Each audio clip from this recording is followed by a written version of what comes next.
Trump a signé énormément d'ordres exécutifs une fois qu'il est arrivé au pouvoir, et notamment une partie qu'il a mis en scène.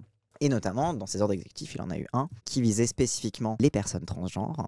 Il a dit que donc désormais, le gouvernement ne reconnaîtrait comme hommes que les personnes de sexe masculin, mâle, au moment de la conception, qui appartiennent au sexe qui produit la petite gamète au moment de la conception, et comme femmes, les êtres humains femelles qui appartiennent au sexe qui crée les grosses gamètes au moment de la conception. Alors du coup, tout le monde a pété un câble sur ce au moment de la conception, parce qu'en effet, au moment de la conception, nous sommes indifférenciés. Bon, alors déjà, outre le fait de dire à la conception, ça rappelle aussi les questions d'avortement, le fait que la vie est définie dès la conception, ça fait dans le truc anti-avortement, etc. Il y a d'autres choses aussi qui sont liées à l'avortement, dont je vais vous parler après, qui ne font pas partie des executive orders, mais des lois proposées au Congrès, qui sont très très effrayantes sur à quel point les États-Unis commencent à se diriger vers une interdiction pure et simple de l'avortement. Et on parle des intersexes après, vous inquiétez pas. Et du coup, les libéraux, ils ont rien trouvé de mieux de dire « Ah, contre son camp ! Parce que, à la naissance, nous sommes tous femelles.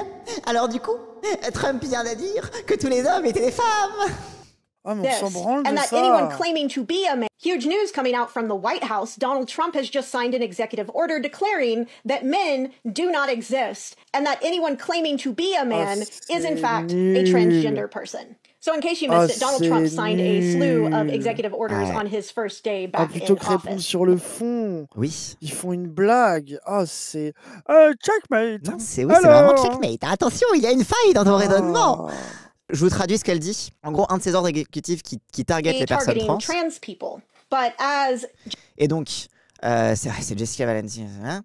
Female signifie une personne qui appartient à la conception, au sexe qui produit la grosse cellule reproductrice, quoi, la grosse gamète. Et male signifie une personne qui appartient à la conception, au sexe qui produit la cellule reproductive.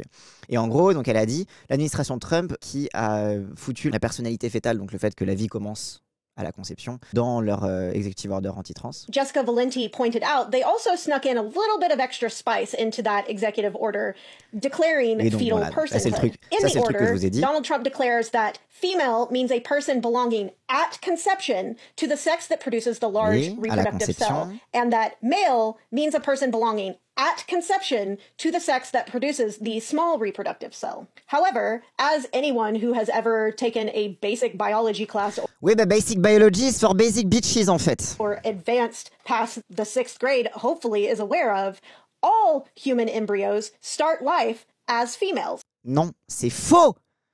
Putain, c'est faux. Tous les embryons humains commencent la vie non pas comme des femelles, mais comme un embryon indifférencié. Et après, il y a un développement, sauf pour les personnes intersexes, mais il y a un développement qui va vers une série de caractéristiques qu'on considère comme typiquement femelles et celles qu'on considère comme typiquement mâles. C'est une souche indifférenciée. Arrêtez d'essayer de faire un petit gotcha. En fait, on est tous femelles à la... Non, t'es pas femelle par définition, t'es un embryon, t'es indifférencié. Un peu comme si c'était des non-binaires, Cassandre. Donc tout le monde est dans le binaire. Non mais et surtout en fait le truc c'est que la vérité c'est que à la conception t'es juste une microcellule en fait. La conception c'est juste le moment où le sperme il rentre avec l'ovule. Oui, tout le monde a compris ce qu'il voulait dire. Bref. Quoi. Tout le monde a compris ce qu'il voulait dire. Tout le monde a compris ce qu'il voulait dire. Le genre assigné sera obligatoire. Oui. Voilà, c'est ça dont il faut parler, pas le fait qu'il a dit que tout le monde était des femmes. Je trouve que ce serait bien que toutes ces personnes qui gaspillent de leur énergie à dire contre son camp, techniquement tout le monde est une femme, la conception, etc., puissent prendre leur cours de biologie avancé cette fois-ci, hein, pas basique, pour alerter sur le fait que ça veut dire que les intersexes sont considérés comme inexistantes et que Trump a créé un précédent juridique qui prévoit que les personnes intersexes ne sont pas considérées comme existantes aux États-Unis. Enfin bref, du coup reprenons sur Trump qui a signé donc ces fameux executive orders et on va s'intéresser à l'executive order qu'il a signé donc sur les personnes trans et intersexes. Donc la politique des États-Unis. Sous ma direction, le pouvoir exécutif appliquera toutes les lois de protection sexuelle afin de promouvoir cette réalité, donc uniquement de sexe masculin et féminin, etc.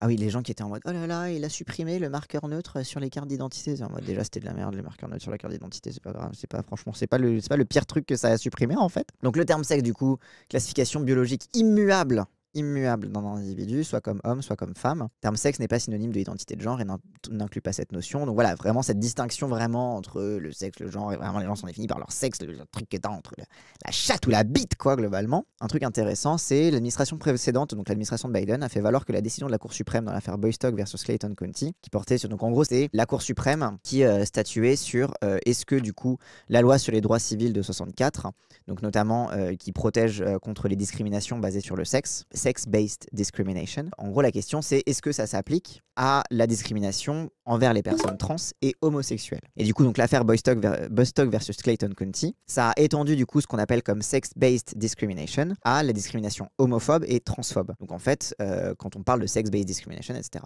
Et du coup, en gros, ce que fait Trump, c'est de revenir là-dessus, donc c'est basé sur l'identité de genre aux espaces réservés au sexe uniquement en vertu, etc. Donc là il dit voilà. Du coup cet arrêt-là, il garantissait aux personnes trans l'accès aux toilettes, tu vois par exemple, que t'as pas le droit d'interdire une femme trans d'aller aux toilettes des femmes parce que bah voilà c'est considéré comme la discrimination basée sur le sexe et tout. C'est vraiment l'exemple débile qui n'arrive jamais. Hein. En réalité, c'est est-ce que ton employeur a le droit de discriminer envers toi. Généralement c'est plutôt ça. Ce genre de question de discrimination. T'as vu l'extrait de Conf où t'as un mec trans, mâchoire de Tchad, petit polo, blond, propre sur lui, qui pose une question à un sénateur qui va interdire les toilettes aux tantes et qui dit « Est-ce que vous pensez que les filles sont à l'aise avec moi aux toilettes ?» Je pense que c'est dans un parlement d'un État des États-Unis, quand il y avait toutes ces lois qui passaient, enfin ça arrive toujours en fait, mais vraiment au moment de l'inflation législative contre les personnes trans aux États-Unis. Look at me. I am a transgender man. Do you really think that the girls in my high school would feel comfortable sharing a restroom with me? So first of all, Nico, thank you for, again, asking the question, being here tonight, and engaging in this important discussion. I believe first, when parents are engaged with their children, then you can... Il répond, je trouve que c'est bien que les parents s'occuptent de leurs enfants. Oui. Pour ne pas répondre à la question. Il est en mode, c'est bien d'être un jeune citoyen qui s'intéresse à contrôle. C'est ça. Et après, il dit, c'est bien, vos parents sont avec vous. Et c'est là que tu vois le matrixage sur les parents, l'enfant. Surtout l'infantilisation des mecs trans. C'est que les hommes trans sont toujours renvoyés à un statut d'enfant permanent, quoi. Alors que vous n'êtes pas des enfants, vous êtes juste goofy. C'est différent. Pour moi, il faut revenir à la réalité goofy. Et arrêter d'infantiliser. D'accord. Together, and I met your dad, and I'm glad that you're both here together. That's really, really important. I also think that there are lots of students involved in this decision, and what's most important is that we try very hard to accommodate students. Donc voilà. Il y a aussi beaucoup d'étudiants qui sont inclus dans cette question. Il faut qu'on accommode les étudiants. En gros, voilà, je veux laisser les transphobes de ton école décider pour toi, globalement, c'est ça. Why I have said many, many times, we just need extra bathrooms in schools. We need gender-neutral bathrooms, and so people can use a bathroom that they, in fact, are comfortable with. I think sports are very clear, and I don't think it's controversial. I don't think that biological boys should be playing sports with biological girls. There's been decades of efforts in order to gain... Encore une fois, un truc débile, hein. Biological boys et biological girls, désolé, mais quand t'es une biological girl qui prend de la testostérone pour avoir des niveaux de testostérone qui sont équivalents aux hommes, bah biologically, t'es un petit peu plus un homme en termes de sport, quoi. Bref, pardon. Oui. T'as vu le moment au congrès où je sais pas, où t'as quelqu'un qui dit mais là vous faites des lois sur le sport, vous savez combien de personnes ça concerne dans tous les États-Unis? Et le mec il esquive pour dire 10 personnes. Et t'as vraiment un truc de donc tout ça pour pour empêcher 10 trans de faire du sport. Vous êtes sérieux? Donc le procureur général doit donc immédiatement donner des directives aux agences pour corriger la mauvaise application de la décision de la Cour suprême. Donc il dit la Cour suprême s'est trompée, elle applique mal sa décision, il faut aller à l'encontre. Donc en fait, il faut savoir que les ordres exécutifs, c'est des décrets. La plupart doivent être confirmés par la loi en fait, mais le problème c'est qu'en fait ils s'appliquent, c'est-à-dire que c'est des trucs administratifs les décrets. Donc ça veut dire que l'administration doit interpréter tel truc comme ça. Et après tu peux poursuivre en justice et voilà, mais en fait c'est des trucs qui vont s'appliquer quoi qu'il arrive, jusqu'à ce que ce soit challengé en justice. Mais bon, vu l'état de la Cour suprême, ça risque de rester comme ça. Donc le procureur général doit donner des directives et aider les agences à protéger les distinctions fondées sur le sexe qui sont explicitement autorisées par la jurisprudence constitutionnelle et statutaire. Donc ça veut dire que protéger les distinctions fondées sur le sexe, donc c'est en gros, donc il n'y a plus aucune vraiment protection contre la discrimination genrée envers les personnes trans et envers les personnes homosexuelles, parce que je rappelle que Bostock versus Clayton County, ça parlait aussi de la discrimination basée sur l'orientation sexuelle. Et donc plus aucune protection légale là-dessus. C'est une question d'éradiquer socialement les personnes trans, mais en même temps de re-rigidifier les distinctions de genre et de sexe. C'est-à-dire que c'est sur la base de on va éradiquer l'existence des personnes trans, puisque l'existence des personnes trans fondamentalement, et là c'est là que les féministes anti-trans, Christine Delphi, etc., qui disent que les personnes trans ne challengent pas du tout le patriarcat, se sont totalement plantés.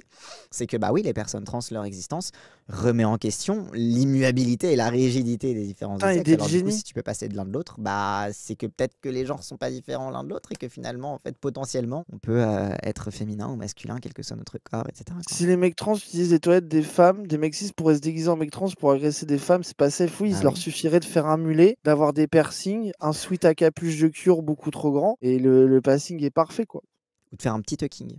Comme ça, t'es en mode, mais non, regarde, je n'ai pas de bite.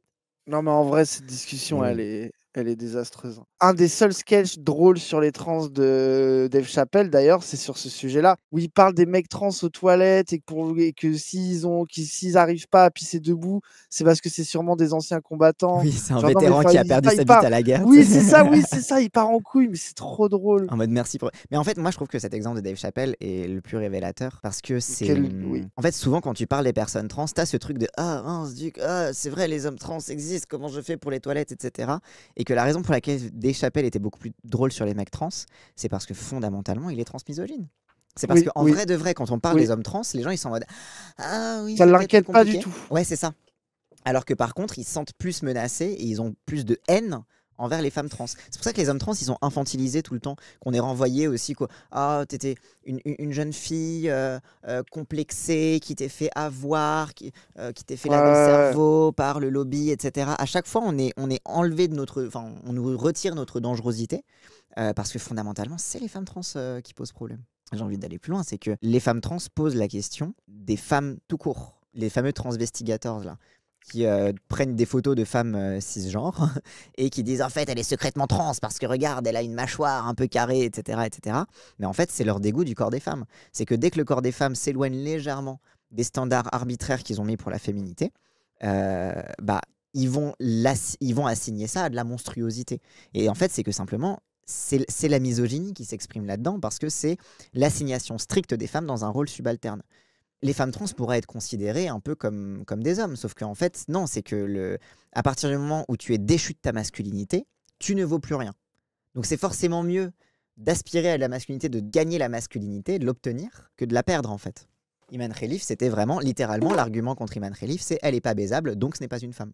Parce que c'est comme ça que le patriarcat définit ce qu'est une femme valable, quoi.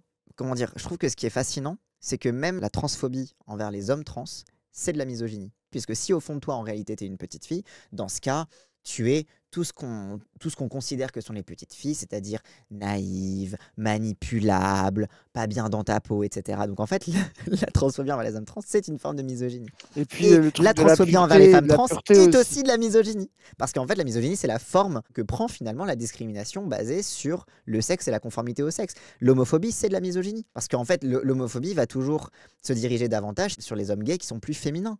Un homme gay un peu viril, etc., c'est non, mais lui, c'est pas pareil. Lui, ça va, tu sais, genre, c'est viril. Oui, les Delormeau. Ouais, c'est ça, les Delormeau, ouais, de fou. Et encore, Delormeau, il est un peu...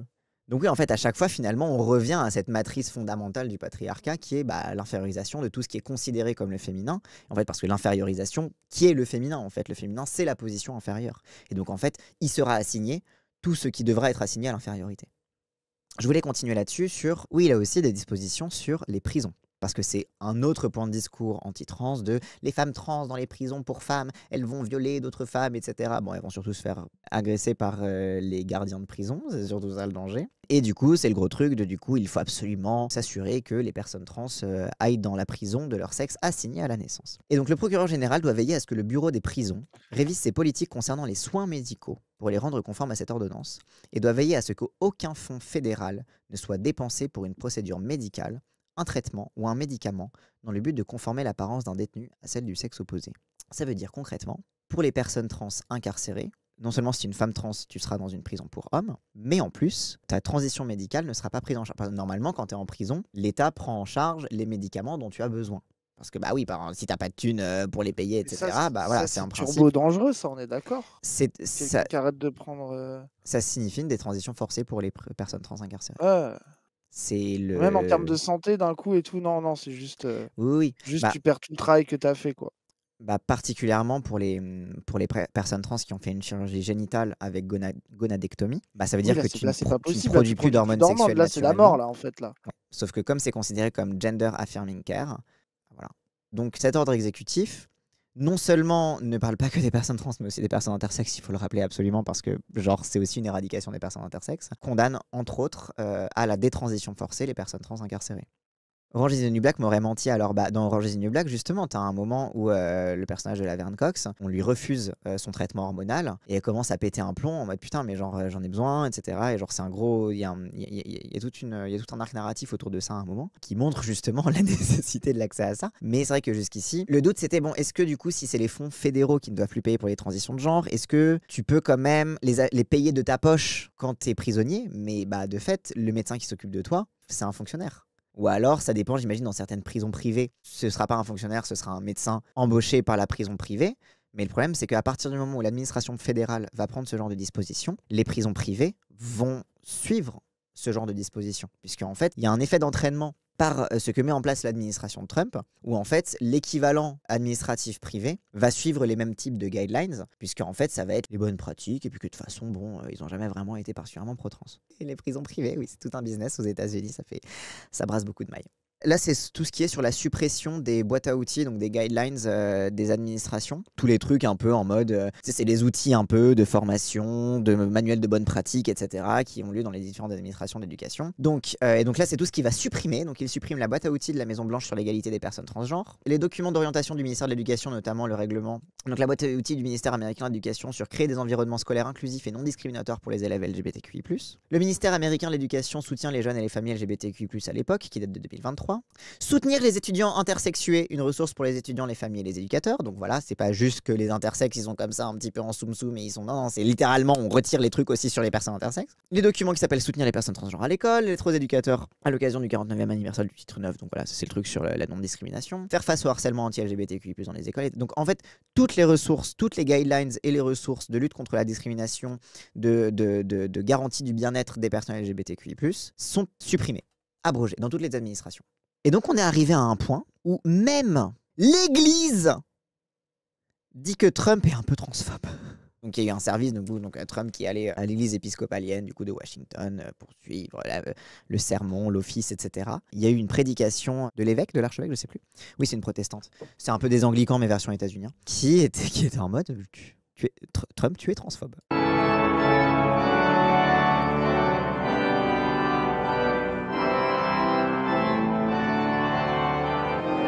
C'est pas progressiste, eux, déjà ils ont des femmes évêques et des femmes pasteurs, donc ça implique une forme de progressisme.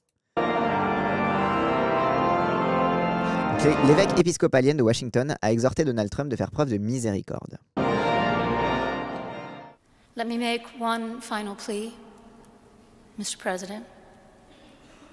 Millions have put their trust in you. And as you told the nation yesterday... Bah oui. c'est explique cela. Je bouge ma cam comme ça vous avez les sous-titres. Attends, je remets un petit peu avant. Millions have put their trust in you.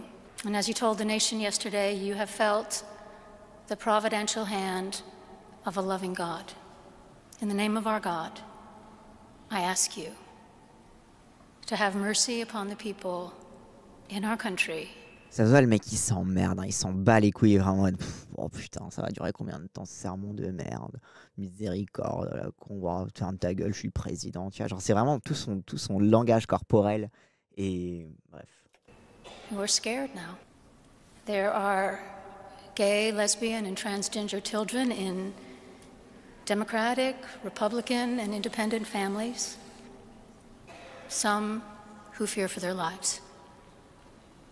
And the people who pick our crops and clean our office buildings, who labor in poultry farms and meat packing plants, who wash the dishes after we eat in restaurants and work the night shifts in hospitals, they may not be citizens. Là, Cassandre, il est en euphorie protestante, là. Oui. En vrai, c'est un discours magnifique, quoi, parce qu'en plus, tu as les personnes LGBTQI+, les travailleurs étrangers, les travailleurs migrants, les trucs. Enfin, vraiment, elle a fait tout le truc de tu vas foutre la merde. Or have the proper documentation. But the vast majority of immigrants are not criminals. I ask you to have mercy, Mr. President, on those in our communities whose children fear that their parents will be taken away.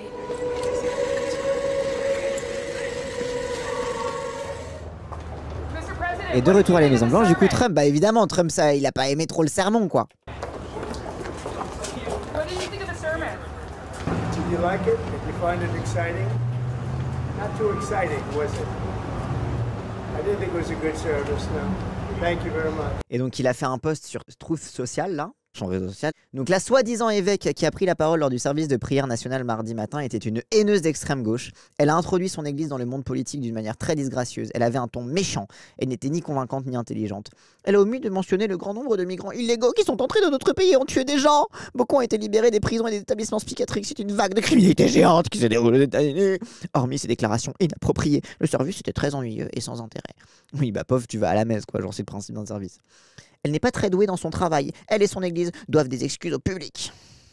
Oh là là, c'est vraiment une mauvaise personne, ce gars. C'est vrai, oui, c'est la quintessence du méchant. C'est vraiment le mec, c'est cartoonesque. C'est horrible. Hein. Mais du coup, et quand t'es tellement transphobe que même les religieux te disent que tu forces, c'est quand même une dinguerie. Bon, après, encore une fois, l'église épiscopalienne est relativement libérale, mais dinguerie. Donc voilà, donc c'était un peu plus pour détailler sur l'ordre exécutif. Donc ça, c'est vraiment sur les questions de genre, les personnes trans, les personnes intersexes.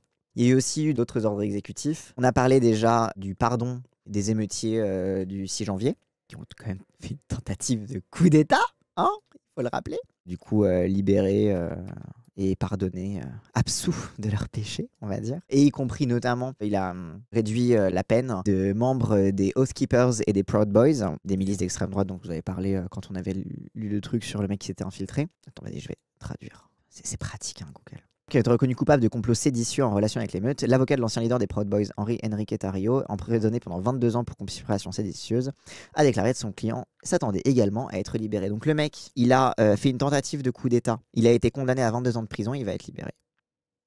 Oui, c'est gracié, c'est pas gracié, c'est pardonné en effet. Donc à la fois des gracies et en effet, et après aussi il commute des peines des housekeepers, etc. Hein? Oh putain, j'avais pas vu passer ça. Il a aussi gracié, signé une grâce totale et inconditionnelle pour Ross Ulbricht, le créateur de Silk Road, un marché du dark web où étaient vendues des drogues illégales. Ulbricht a été reconnu coupable en 2015 à New York d'une conspiration liée au trafic de stupéfiants et au blanchiment d'argent et condamné à la prison à vie. Mais Trump s'est joint aux libertariens pour affirmer que cette condamnation était un exemple d'abus de pouvoir du gouvernement, donc il a libéré le mec qui a créé Silk Road. Donc alors il va vous parler des immigrants illégaux qui amènent de la drogue, etc. Mais par contre il va gracier un des plus gros barons de la drogue. Il y a un truc de business là-dedans. Bien sûr. Obligé. Et bien sûr, c'est obligé. les crypto-gros. Je sais pas que c'est. Oui, mais gros, Trump, il est jusqu'au cou dans les trucs de crypto, de nouveaux réseaux sociaux, tous les trucs. Globalement, partout, il y a de la spéculation numérique, il est dedans. Donc évidemment que les trucs comme Silk Road, il y a du bise là-dessus. Il a reçu le soutien de la famille du mec. Ah, donc c'est la famille du mec qui l'a soutenu, du coup il a dit bon, ben, on échange les graciers. Non, mais c'est clairement, il y a du bif là-dedans. Il y a clairement du bif là-dedans. Décret exécutif pour entamer le processus de retrait des États-Unis de l'organisme de santé de l'ONU, l'Organisation mondiale de la santé. Je crois que c'est un truc qu'il avait déjà fait lorsqu'il était président de 2017 à 2021. Quand il était président, je ne sais pas s'il s'était retiré de l'OMS, mais en tout cas, il avait mené une politique de la chaise vide dans énormément d'agences de l'Organisation des Nations Unies, dont l'OMS et celle sur les droits des travailleurs, je ne sais plus laquelle c'est. Son nom va me revenir, c'est terrible. Donc c'est la deuxième fois en effet que Trump ordonne le retrait des États-Unis de l'OMS. Donc non, ok, c'était pas une politique de la chaise vide, c'était un retrait. Oui, c'est ça, le WTO, ouais, où il avait fait la politique de la l'OIT. L'OIT, l'Organisation internationale du travail, où ils avaient fait une politique de la chaise vide aussi. Donc il a mis fin au Green New Deal, enfin tous les trucs de climat globalement, voilà, retrait de l'accord de Paris, encore une fois. Donc il s'est en gros tous les trucs desquels il s'était retiré en termes d'accords internationaux et que Biden avait réintégré, il s'est retiré, voilà. Ah oui. Trump a ordonné le rétablissement de la peine de mort au niveau fédéral. Aucune exécution n'a eu lieu ces dernières années. Elle s'appliquerait à tout crime capital commis par un étranger en situation irrégulière de ce pays et à toute personne reconnue coupable du meurtre d'un agent des forces de l'ordre. Donc concrètement, rétablissement de la peine de mort pour les immigrés, c'est génial. En vrai, sur les questions d'immigration, c'est une dinguerie. Hein. Donc urgence nationale. Les trans, c'est les immigrés, quoi. Oui, concrètement, c'est ça. Toute la figure de l'ennemi de l'intérieur et l'ennemi de l'extérieur. Trump a proclamé que la souveraineté nationale de l'Amérique est attaquée, déclarant qu'il s'agissait d'une urgence nationale qui lui permette de débloquer davantage de fonds pour renforcer la frontière avec le Mexique. Donc encore une fois, une frontière qui sert à rien, mais bref. La même directive demande aux responsables de relancer les efforts de construction d'un mur à la frontière avec le Mexique. Encore un. Voilà, c'est vraiment Trump. Ses seuls arguments, c'est un mur, encore un mur, un autre mur, un mur encore plus grand. Encore. Est-ce que tu penses que Vous savez, pourrait y avoir une montée des expats, notamment LGBT, d'un coup, je pense aux États-Unis? Oui. Moi, je pense en vrai, ça a déjà un peu moi, c'est commencé. ce que je ferais, perso. Ah oui, de fou. Mais ça a déjà un peu commencé. Ceux qui ont le plus la thune de se barrer. Ouais, c'est ça qui est horrible, c'est l'injustice sociale de Ouais. l'expatriation, quoi. Ah, c'est ça. Et après, le problème, c'est que souvent, ceux qui ont le plus la thune de se barrer vivent dans des états relativement protecteurs aussi. New York, Et ceux Los les plus Angeles, dans la merde, Californie. ils sont baisés, quoi. Donc c'est aussi le problème, c'est que ceux qui sont le plus dans la sauce, il y a déjà un phénomène d'immigration interne en fait aux États-Unis, où à partir du moment, par exemple, la Floride, l'Arkansas, etc., quand tous ces États, ils ont passé toutes les lois anti-trans, t'as énormément de personnes trans qui ont fui dans des États qui n'ont pas ces lois anti-trans. Donc il y a déjà une logique d'immigration interne. C'est ce qu'on oublie, nous. Bah oui, c'est ça, vu que c'est fédéral, ouais. Donc du coup sur les immigrés, donc relancer les efforts de construction d'un mur à la frontière avec le Mexique, ça c'est vraiment, vous savez, genre c'est le même sur les immenses autoroutes aux États-Unis, où en fait ils ont des autoroutes à 5, 6 voies, 8 voies, et à chaque fois elles sont engorgées. Ils essaient de rajouter une voie, mais c'est quand même engorgé parce qu'en fait, si tu rajoutes une voie, l'autoroute elle sera engorgée parce que les gens ils vont l'utiliser, quoi. Bref. Et du coup c'est vraiment le même one more lane en mode encore une voie et ça ira, on aura réglé le problème de l'engorgement du trafic. Bah c'est littéralement ça, c'est one more wall, encore un mur, allez encore un mur et puis on ira, voilà. Just one more wall, bro, trust me, il y aura plus de Mexicains, quoi. Bref. Donc relancer les efforts de construction d'un mur, entreprise sous sa première présidence. Il ne s'agit pas d'un décret exécutif et on ne sait pas comment un tel effort pourrait être financé. Bon, mais après, encore une fois, souvent, il y a des décrets qui ont des impacts directs sur la façon dont l'administration va se comporter. Donc typiquement, tous les trucs que je vous ai lus sur les trans, ça a des impacts immédiats sur l'administration. Et des trucs comme le mur qui demandent plutôt de débloquer des fonds, etc. Ils sont plus l'indication d'une direction générale de la politique. Fermeture de la frontière. Donc le président a demandé à l'armée de fermer les frontières, invoquant le flux de drogue illicite. Bah oui, le flux de drogue illicite, c'est pas libérant le mec de Silk Road, que bref. Le trafic d'êtres humains et la criminalité liée au passage frontalier, donc voilà. Si, parce que Silk Road, ça permet de... Voilà, quoi, ça passe par des entreprises américaines de transport, quoi. Du coup, ils préfèrent, non, je sais pas. Oui, je sais pas, oui. Comme ça, les trafiquants, ils restent au Mexique. Et ça fait monter la crypto, non, j'en sais rien. Franchement, à ce stade, faut même pas trouver de logique. La logique, c'est juste d'être raciste, quoi. Citoyenneté de naissance. Trump a ordonné aux autorités de refuser le droit à la citoyenneté aux enfants de migrants se trouvant aux États-Unis illégalement ou avec des visas temporaires. Donc la fin du droit du sol. Là, toute l'extrême droite française est en train d'avoir la gaule. Mais le 14e amendement de la Constitution américaine a longtemps été interprété comme garantissant ce droit et le décret de Trump a été immédiatement contesté devant un tribunal fédéral. Donc là, la question, il essaie de remettre en question le droit du sol. Et la question, c'est que, encore une fois, ça va escalader jusqu'à la Cour suprême. Et la question, c'est est-ce que la Cour suprême, qui pour l'instant est en majorité pro-Trump, enfin du coup en majorité républicaine, plutôt en majorité de droite, est-ce qu'elle va accepter de changer l'interprétation de la Constitution ou pas? C'est une dinguerie parce que déjà qu'immigrer aux États-Unis, c'est déjà ultra compliqué. La raison pour laquelle il y a plein d'immigrés illégaux aux États-Unis, c'est parce qu'il n'y a quasiment pas de voie légale d'immigration aux États-Unis en fait. C'est que pour obtenir des visas, c'est ultra compliqué. À moins d'être vraiment ultra qualifié, de trouver du taf, etc. Genre franchement, quand t'es pas riche, tu peux pas immigrer aux États-Unis. Et même en vrai, même quand t'es un peu bourgeois, c'est compliqué d'obtenir tes papiers. Ouais, la green card, tout ça. Et donc là, c'est encore plus restreindre les accès à la citoyenneté. Donc en fait, il est en train de créer encore plus d'illégaux. Et en fait, c'est ça le principe. C'est que comme il y a très très peu de voies d'accès légales à la citoyenneté aux États-Unis, concrètement, ce qu'il est en train de créer, c'est un phénomène de toute pièce d'immigrés illégaux. Puisqu'il n'y a pas de voie légale à l'immigration, ils seront tous illégaux. Et du coup, créer artificiellement un problème contre lequel, éternellement, il pourra prétendre combattre. En fait, c'est ça le principe. C'est le tonneau des Danaïdes, le bordel. C'est il remplit le tonneau avec encore plus d'immigrés illégaux en disant « Regardez, on va vous protéger des immigrés illégaux, quoi ». Même John Oliver, le riche bourgeois britannique, a galéré. Oui, de fou, même John Oliver, alors que le mec, il est littéralement comédien, il tient littéralement une émission sur HBO, même lui, il a galéré à avoir un... Bref. Désignation de gangs et de cartels comme terroristes. Donc, Trump a désigné les cartels de la drogue et les gangs internationaux comme des organisations terroristes étrangères, ajoutant ainsi le gang salvadorien MS-13 à une liste qui inclut le soi-disant État islamique. Donc, encore une fois, renforcement de la guerre à la drogue. En fait, c'est comment dire ? C'est pas uniquement que les gens qui font de la drogue, c'est des terroristes, etc. C'est que ça veut dire concrètement donner à la guerre à la drogue les moyens de la lutte antiterroriste. Donc en fait, les moyens de surveillance de masse, les moyens de frappe, d'exécution extrajudiciaire, de contournement des tribunaux, etc. pour la lutte contre la drogue. Ça se faisait déjà un petit peu avant, mais là, c'est encore plus une intensification des moyens, et notamment des moyens en utilisant les moyens antiterroristes dans la lutte contre la drogue. Ce qui signifie aussi que, par exemple, typiquement des endroits comme Guantanamo, qui sont justifiés justement par la lutte antiterroriste, ça peut aussi ouvrir à des phénomènes en fait d'incarcération nouvelle et d'incarcération massive avec torture, etc. des dealers. Retailleau doit adorer. Ah, mais je pense que Retailleau est en train de bander là. Quand tu vois le délire avec des H1B que je galère même à avoir et la transition à la green card, c'est un parcours du combattant. Attends, soit de fond. Les éditorialistes parlent de la stratégie du Big Deal à l'international qui, du coup, empêcherait les guerres et qui... C'est quoi votre avis? La stratégie du Big Deal? Bill du Big Deal? Bill du Big Deal? Vincent Lagaffe? Je vois pas c'est quoi la stratégie du Big Deal. Rester au Mexique et ne pratiquer plus le catch and release. Trump a réinstauré sa politique de rester au Mexique de son premier mandat. Cette mesure avait renvoyé 70 000 demandeurs d'asile non mexicains de l'autre côté de la frontière en attendant leur audience, avant d'être annulée par le président Joe Biden. Le même décret exige la fin de la politique de capture et libération qui permet aux migrants de vivre dans les communautés américaines en attendant leur procès. Donc normalement, en fait, en gros, t'es capturé, tu rentres dans les petits papiers de la police des frontières, du coup, tu peux continuer de vivre là où t'es.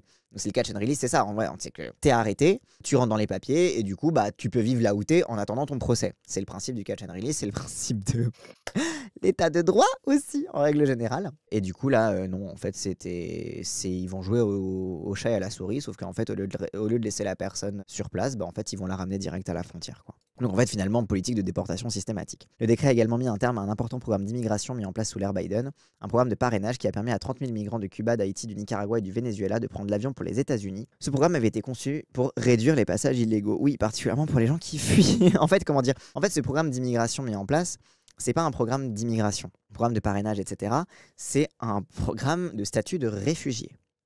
Parce que, bon, le statut de réfugié aux États-Unis, PTDR, mais en fait, le truc qu'avait mis en place Biden, c'était un truc de réfugié pour les gens qui veulent fuir Cuba, fuir le Venezuela, fuir Haïti et fuir le Nicaragua, en raison de l'instabilité économique et la dangerosité de la vie là-bas, etc. Donc le truc de Biden, c'était un truc finalement une forme d'équivalence de statut de réfugié, et du coup, il a supprimé ça.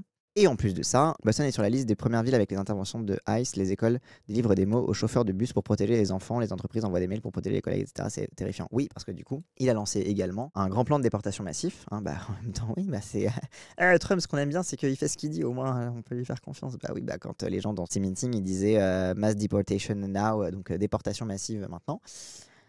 C'était ça concrètement. Donc Trump qui a lancé un plan de déportation massif, et notamment avec ICE, donc la police des frontières, ce qui fait que, comme dit Prida, toutes les communautés locales sont en train de faire des alertes en mode attention, protégez-vous, ne répondez pas aux questions de la police, etc. Enfin bref, il y a une terreur intense. 2 jours après que le président Trump a signé une série de décrets visant à réprimer l'immigration, les arrestations effectuées par les agents de l'Immigration and Customs Enforcement semblent rester dans la lignée des opérations de routine et ne pas faire partie d'un raid à grande échelle dans un lieu précis, a déclaré NBC News, une source proche des opérations.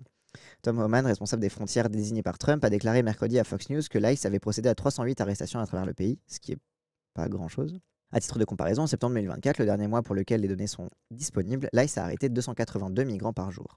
La source a déclaré que les arrestations visaient des criminels, mais n'a pas pu dire si les migrants sans condamnation pénale avaient été arrêtés dans le cadre d'arrestations collatérales. Ces actions surviennent quelques jours après que les responsables des grandes villes favorables aux migrants, comme Chicago... Enfin, les villes favorables aux migrants, c'est les villes refuges, entre guillemets. C'est les villes qui sont déclarées comme villes refuges, en mode « venez, on a besoin de main-d'œuvre, on a besoin de gens, on a besoin de communautés, etc. » Comme Chicago, Denver et Minneapolis ont anticipé des raids majeurs de l'ICE dans les communautés d'immigrants. Le ministère de la Sécurité intérieure a annoncé mardi qu'il mettait fin à une politique limitant la capacité des agents de l'immigration and Customs Enforcement à arrêter des personnes sans papier dans ou à proximité de lieux dits sensibles, notamment les lieux de culte, les écoles et les hôpitaux. Donc en gros, concrètement, là, ce qui s'est passé pour l'instant, il n'y a pas eu l'air d'y avoir de raids massifs ou alors ils les planquent. Oui, c'est les anciennes villes ouvrières, exactement. Mais par contre, ils étendent la capacité à rafler des gens directement à l'école, à l'hôpital, à l'église, etc. etc.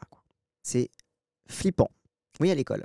Mais c'est pour ça que dans le sermon qu'on a vu tout à l'heure, elle disait que les gens qui ont peur d'être séparés de leurs parents, etc., dans l'école ou un truc comme ça, enfin, elle en parlait un petit peu comme ça. Donc voilà, ces connards de ICE récupèrent les enfants à l'école pour déporter les parents qui viennent les chercher. Oui. Dernier truc aussi, Trump a dit un truc un peu bizarre sur Elon Musk. Donc il parlait de Elon Musk. Et il connaît ses ordinateurs mieux que quiconque. Tous ces ordinateurs qui comptent les votes. Et on a fini par gagner en Pennsylvanie, genre largement. Donc c'était plutôt bien. Plutôt bien. Quoi? Il est en train de dire qu'il a truqué les votes? C'est encore une fois, c'était en mode... Est-ce que quand il dit qu'il est fort sur les ordinateurs, c'est qu'il a aidé à la logistique de la campagne? Le problème, c'est que les phrases de Trump, comme c'est des phrases de bébé qui sait pas parler, du coup, c'est un peu voilà. Mais genre, il y a tout le monde qui est un peu en mode, attends, est-ce qu'il est en train de sous-entendre ouvertement qu'il a truqué les votes en Pennsylvanie pour gagner? Qu'est-ce que tu entends par là? Exactement. Oui, et la Pennsylvanie, où il rappelle, qu'était un des états clés d'élection, c'était un des swing states, justement. Il connaît bien ses ordinateurs, du coup, on a gagné. T'es en mode, ok, peut-être la logistique, mais là, il dit littéralement les ordinateurs pour compter les votes. Donc, bref. Je n'entends pas qu'il les a, sinon que c'est qu'il les a empêchés de tricher. Ou alors qu'il les a empêchés de tricher aussi. En fait, c'est qu'il y a tellement de. Il y a tellement de. Qu'ils se défendraient comme ça. Il y a tellement de possibilités de nier le sous-entendu que oui, il y a tellement d'interprétations différentes qu'on pouvait faire de cette phrase parce que globalement, Trump, dès qu'il parle, tu sais jamais de quoi il parle. Mais du coup, il y a plein de gens qui sont un petit peu qui sont en train de regarder ça en mode mais attends, mais est-ce qu'il vient d'admettre qu'il avait truqué les élections? Donc voilà, donc concrètement, il y a une petite angoisse en ce moment sur est-ce que même son élection est legit? Mais c'est ça, est-ce qu'il est en train d'avouer une fraude électorale? Voilà, l'enfer trumpiste, les trans et intersexes, les étrangers. Et alors très très drôle sur TikTok, j'ai posté le best-of du tunnel que j'ai fait sur TikTok au Zawa Talk. Si ça vous intéresse, sur ma chaîne YouTube, toute l'histoire du TikTok ban, de l'interdiction de TikTok et de ce qui s'est passé à ce moment-là, etc. Et bah depuis que TikTok est revenu, bah il y a certaines recherches sur la barre de recherche qui sont plus accessibles aux États-Unis. Par exemple, typiquement, le clip qu'on vient de voir de Trump qui dit ah, Elon Musk, il connaît bien les ordinateurs qui comptent les votes, etc. Bah, les gens qui cherchent Trump rigged elections, donc Trump a truqué les élections. Si tu le cherches en Europe, tu trouves le clip. Si tu le cherches aux États-Unis, there is no result for your search. Oh, oups. Pareil, il y avait une musique de Taylor Swift. Le titre de la musique, c'est The Smallest Man in the World, l'homme le plus petit du monde, qui était beaucoup utilisé par les Swifties pour se moquer de Trump en mode c'est un minuscule homme totalement ridicule. C'est une chanson qui se moque des mecs un peu médiocres, tu vois. Et aux États-Unis, quand il faisait la recherche The Smallest Man Who Ever Lived, la suggestion de recherche, ça devenait The Smallest Woman Who Ever Lived. Alors qu'en Europe, bah, partout d'ailleurs dans le monde, et si t'avais un VPN et tout, t'avais la bonne recherche avec le titre de la musique de Taylor Swift, quoi. Donc on se retrouve après le TikTok ban avec un TikTok qui a l'air, qui est clairement largement censuré par rapport à ce qu'il était avant et largement trumpiste, ouais, largement censuré en faveur de Trump. Ce que je trouve fascinant, c'est que le truc d'interdiction de la Cour suprême, l'enjeu pour TikTok, c'était de prouver que la tentative d'interdire TikTok, c'était une censure de la liberté d'expression. Et au final, Trump a réinstauré TikTok en échange de censurer la liberté d'expression. Au final, TikTok a eu la preuve de ce qu'ils avançaient devant la Cour suprême, mais en devenant complice, ce qui est pas si mal, j'imagine, pour Regardez quand tu te connectes maintenant sur le site de la Maison Blanche. Et voilà, maintenant quand tu ouvres le truc de la Maison Blanche, tu as cette petite vidéo qui se lance. Tous les symboles, hein. Vraiment, l'aigle, In God We Trust, le président, le truc, c'est vraiment, tu es accueilli par un clip de propagande militariste absolument incroyable. President Donald J. Trump. Il s'est fait un opening, le bordel. Il s'est fait un putain d'opening. Et oui, le truc que vous m'avez envoyé du coin des LGBT, mais c'est le truc dont je vous ai parlé. Trump fait purger des sites gouvernementaux les pages concernant les mots gays, lesbiennes, transgenres, orientation sexuelle, identité de genre n'existe plus, il n'y a plus d'informations sur le VIH. Oui, c'est la conséquence de l'ordre exécutif que je viens de vous lire tout à l'heure. Donc tous les trucs qui sont liés aux personnes LGBT, qui sont liés à l'administration, donc l'administration c'est les sites gouvernementaux, tu vois, c'est la conséquence directe de son ordre exécutif qu'on vient de lire. Donc oui, il n'y a plus aucune page qui concerne le mot gay, trans, VIH, etc. Enfin, bref. Hop, et avant de partir, n'hésitez pas, si cette vidéo vous a plu, à liker, commenter, partager comme d'habitude, ça aide à faire tourner l'algorithme. Et si vous voulez me soutenir financièrement, n'hésitez pas à cliquer sur le lien Stream Elements qu'il y a dans la description de cette vidéo. Allez, cette fois je vous laisse.